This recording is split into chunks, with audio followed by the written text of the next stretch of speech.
নমস্কার, খবরের ময়না তদন্ত নিয়ে চলে এসেছি আমি সুমন বসুরা। আজকে একটা খুব আকর্ষণীয় বিষয় নিয়ে আলোকপাত করব, যেটা কিন্তু এই মুহূর্তে রাজ্যে চর্চায় রয়েছে। কি চর্চায় রয়েছে? যে প্রতি বছর দেখা যায়, অর্থাৎ বিধানসভা নির্বাচনের আগে বিজেপির নেতা নেত্রীরা কেন্দ্র থেকে একেবারে ডেলি প্যাসেঞ্জারি করে। এমনকি গত ইলেকশনে দেখা গেছে মোদি অর্থাৎ প্রধানমন্ত্রী নরেন্দ্র মোদী এবং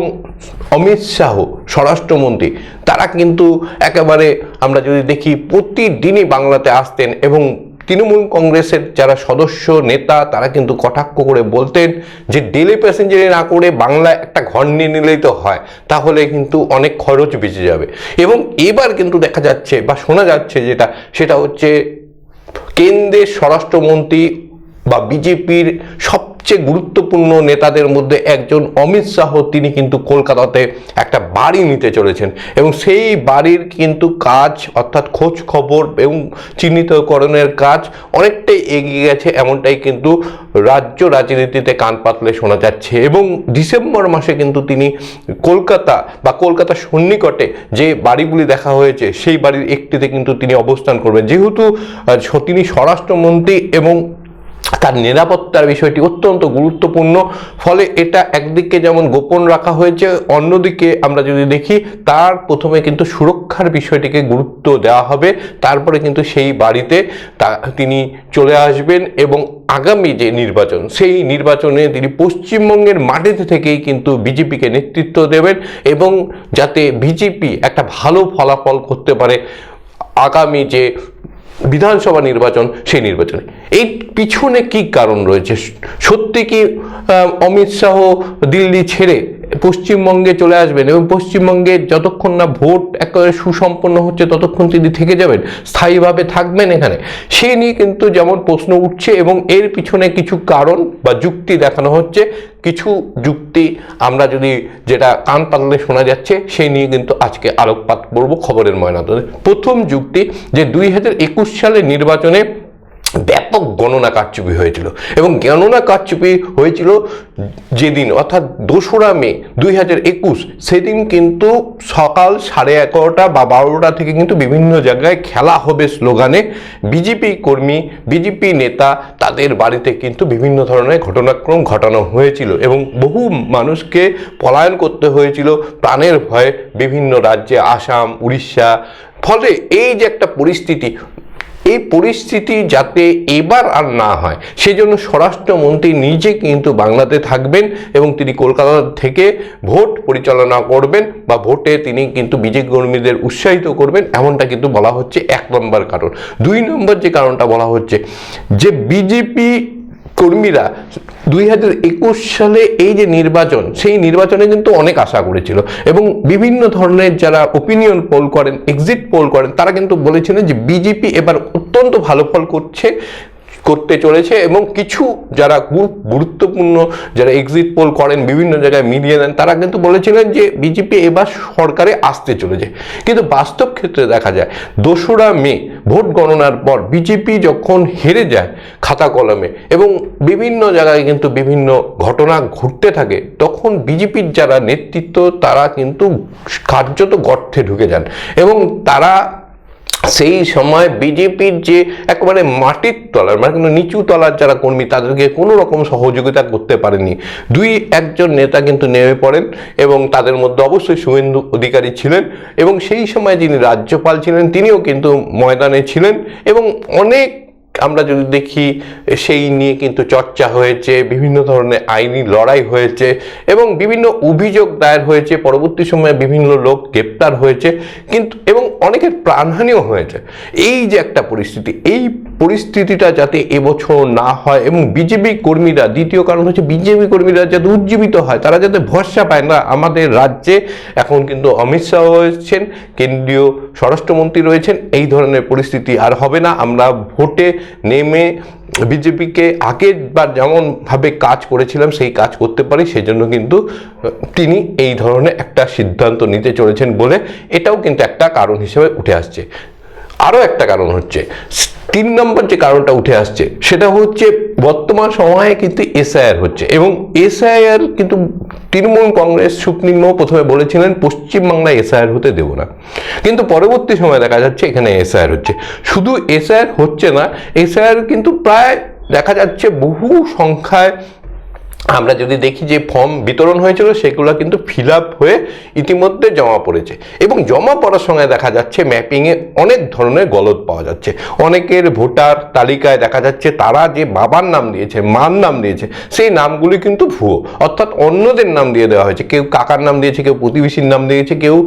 হয়তো বন্ধনে তার লোন করিয়ে দেবে এরকম বলে তার বাড়ির থেকে আধার, ভোটার সমস্ত কার্ড নিয়ে এসে এখন দেখা যাচ্ছে তারাই ছেলে হয়ে বসে গেছে।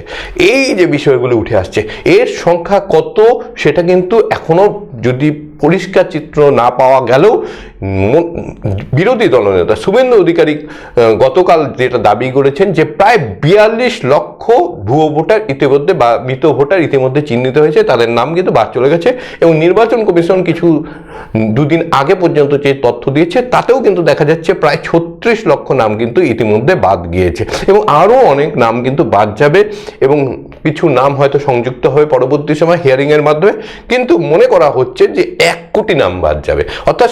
আমরা যদি দেখি প্রায় 7.5 লক্ষ নামের মধ্যে যদি 1 কোটি নাম বাদ যায়, অর্থাৎ 8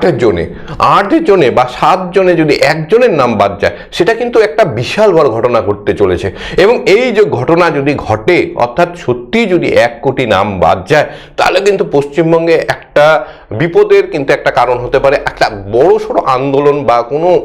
ধরনের ঘটনা ঘটিয়ে ফেলতে পারে মানুষ। যাতে সেই ধরনের ঘটনা না ঘটানো হয় সেই জন্য কিন্তু তিনি বাংলায় চলে আসবেন। আর এটা আরও বেশি জোর পাচ্ছে এই কারণে, এতদিন পর্যন্ত এই বিষয়টি অতটা জোর পায়নি, কিন্তু গতকাল যখন নির্বাচন কমিশন, যেখানে পশ্চিমবঙ্গ সহ প্রায় সব রাজ্যে আমরা যদি দেখি ফর্ম আপলোডের যে হার সেটা প্রায় 90% অনেক বেশি, কোনো জায়গায় 98, কোনো জায়গায় 97% কিন্তু আমরা যদি দেখি ফর্ম আপলোড হয়ে গেছে। তারপরে যখন 7 দিন বৃদ্ধি করা হচ্ছে তারিখ, তখন কিন্তু মনে করা হচ্ছে এর পিছনে কোনো কারণ রয়েছে। শুধু তৃণমূল কংগ্রেস আবেদন করেছে তার ভিত্তিতে নয়, কারণ তৃণমূল কংগ্রেস তো বলছে 2 বছরের যে কাজ সেটাকে 2 মাসে করার চেষ্টা হচ্ছে, এর ফলে ভোটের পরে এসআইআর করা হোক। সেই জায়গাতে দাঁড়িয়ে নির্বাচন কমিশন 7 দিন পিছিয়ে দিয়েছে। এই যে 7 দিন পিছিয়ে দেওয়ার পিছনেও এই কারণ থাকতে পারে, কারণ বিপুল সংখ্যক ভুয়ো মৃত ভোটারের নাম থেকে যাওয়ার সম্ভাবনা রয়েছে। সত্যি যদি 1 কোটি নাম বাদ যায়, তাহলে কিন্তু একটা কিন্তু অব্যবস্থা বা একটা প্রীতিকর একটা পরিস্থিতি তৈরি হতে পারে, সেটা যাতে না হয় সেই জন্য কিন্তু স্বরাষ্ট্রমন্ত্রী দেশের তিনি কিন্তু কলকাতাতে এসে থাকবেন, এমনটাও কিন্তু একটা মানে বলা হচ্ছে যে কারণ তিনি এসে থাকবেন। অর্থাৎ 3টা কারণ কিন্তু পাওয়া গেল এই পর্যন্ত, এবং এছাড়াও অনেকগুলি কারণ কিন্তু মনে করা হচ্ছে যে রাজ্যের যে পুলিশ তারা ভোটের সময় দেখা যায় যে শাসক দলের হয়ে কাজ করে, এমনটা অভিযোগ শুধুমাত্র যে বিরোধী দল তা কিন্তু নয়। আমরা সম্প্রতি দেখেছি যে তৃণমূলের একজন বিধায়ক হুমায়ুন কবির তিনিও দাবি করেছেন যে আমরা তো পুলিশকে ম্যানেজ করি, আমরা তো মিলিটারিকে, যারা বাইরের থেকে কেন্দ্রীয় নিরাপত্তা কর্মীরা আসেন তাদেরকে আমরা ম্যানেজ করি, আমরা প্রিসাইডিং অফিসারদের ম্যানেজ করি, আমরা ফাস্ট পোলিং অফিসারদের ম্যানেজ করি, এবং এটাও কিন্তু একটা কারণ যে সেই ধরনের যাতে পরিস্থিতি না হয়, এবং কেন্দ্রের যারা নিরাপত্তা কর্মী বা কেন্দ্রীয় বাহিনী তারা যাতে সঠিকভাবে কাজ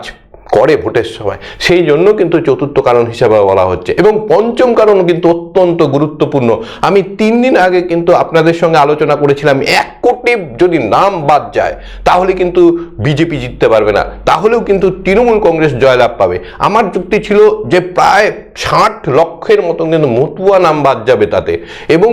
যেহেতু মতুয়া এত সংখ্যক নাম বাদ যাবে, এই মতুয়ারা বিগত নির্বাচনগুলিতে মনে করা হয় তারা বিজেপিকে ভোট দিয়েছে, কেন সেই এলাকাগুলি যেখানে মতুয়ার সংখ্যা বেশি সেখানে কিন্তু বিজেপি বিধায়ক সাংসদরা রয়েছে।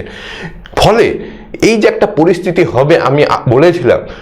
এখন কিন্তু দেখা যাচ্ছে যে সেটাকে ড্যামেজ কন্ট্রোলের কিন্তু একটা ব্যবস্থা হচ্ছে, এবং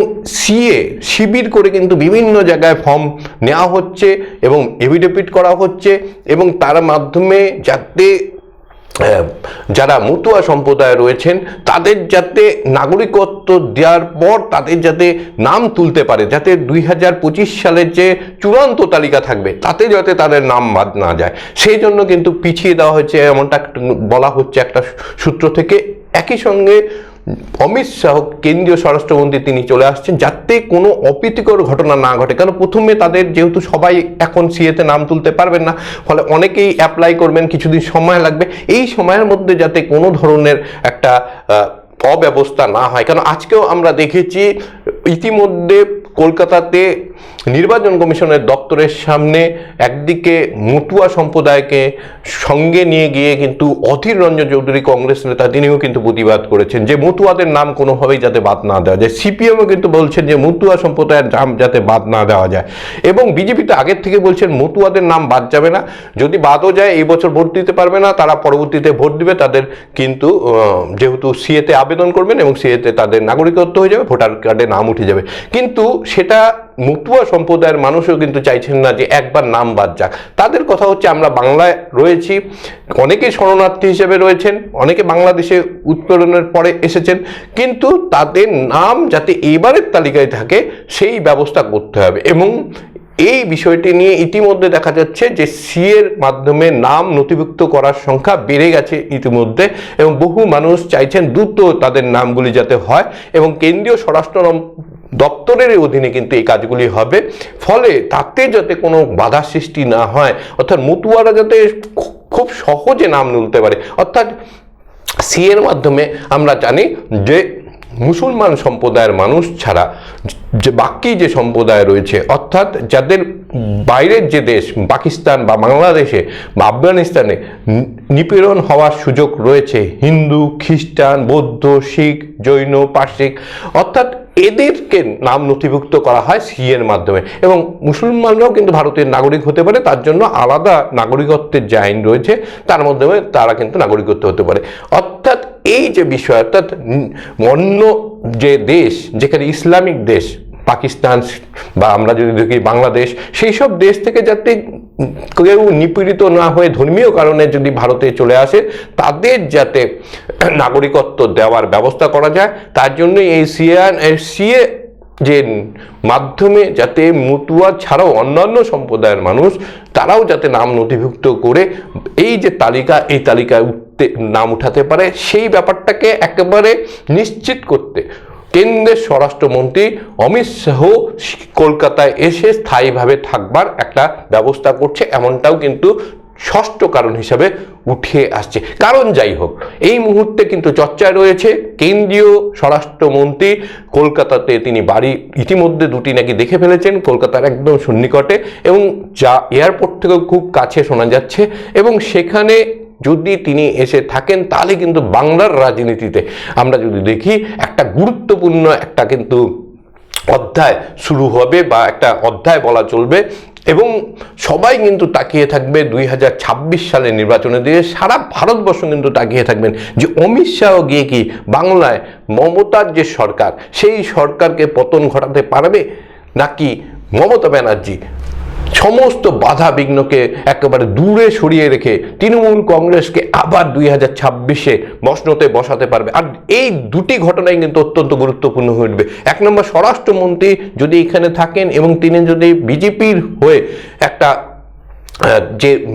তার যে কর্মীরা রয়েছেন তাদেরকে মনোবল বাড়িয়ে এখানে ভোট কিছুটা বাড়িয়ে নিতে পারেন, এবং তৃণমূলকে সরিয়ে তারা যদি সরকার গঠন করতে পারে, সেটাও একটা যেমন গুরুত্বপূর্ণ দিক হবে, তার থেকে অনেক বেশি গুরুত্বপূর্ণ হয়ে উঠবে যে অমিত শাহ বাংলায় যদি এখানে থাকেন এবং তিনি ভোটে বিজেপি কর্মীদের উৎসাহিত দিলেন, সমস্ত যে যে বারণগুলি বলা হলো সবগুলিকে তিনি একদম পূরণ করলেন, এবং তারপরেও কিন্তু তৃণমূল কংগ্রেস দেখা গেল বিপুল ভোটে 2026-এর যে বিধানসভা নির্বাচন সেখানে জয়লাভ হলো, তাহলে কিন্তু সবাই ধন্য ধন্য করবে মমতা ব্যানার্জিকে। এবং মমতা ব্যানার্জি, অভিষেক ব্যানার্জি, এদের যে কারিশমা সেটা কিন্তু সারা ভারতবর্ষ মেনে নেবে, এবং মমতা ব্যানার্জি আগামী দিনে কিন্তু রাজনীতিতে একেবারে মানে মোদির সমকক্ষ না হলেও মোদির সাথে একেবারে সমানে সমানে টক্কর দেওয়ার জায়গায় চলে আসবে। 29-এ কিন্তু রয়েছে লোকসভা নির্বাচন, অর্থাৎ তার আগে এই 26-এর নির্বাচন বাংলায় দিকে কিন্তু তাকিয়ে থাকবে সারা ভারতবর্ষ।